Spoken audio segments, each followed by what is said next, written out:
Bueno. Ya está. Bueno, orduan, baki norbaitek zengo den gaur, hori dugu gauza berezi bat, zer? Aterako gera txango bat egitera. Bai, aterako gera txango txiki bat egitea. Eta, ze ikusiko dugu? Ezakizue? Ez. Bueno, ba, Kioskoa. Nungo kioskoa? Easo plazako kioskoa, oso ondo. Orduan zengo dugu, pixkanaka, jako gara hemendik eta ingo dugu buelta bat, Easo plaza ikusiko dugu, kioskoa buelta bat emango dio, eta gero jarraituko dugu pixka-pixkat eta berriz dugu buelta ingo dugu, honea iritsi arte. Orduan, ez galtzeko, zein dezakegu? Gometxa jarri. Gometxa jarri nun?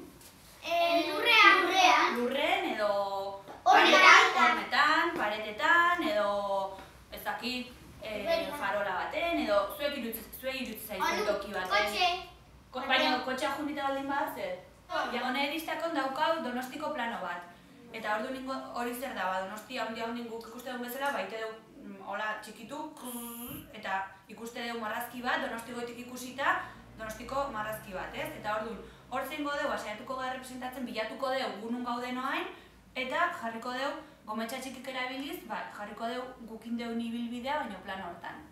Maketa bukatze dugunen, izango da, errealitatean daun bezala, errepresentatuta. Orduan, hori bukatuta gero, bakoitzak pentsatu behar du, ze gustatuko litzaioken aldatzea guk ikusi dugun irizati honetan. Adibidez, ez dakit, zuhaitz gehiago egotea, edo erekin bat kendu eta beste zehozer jartzea, ez dakit.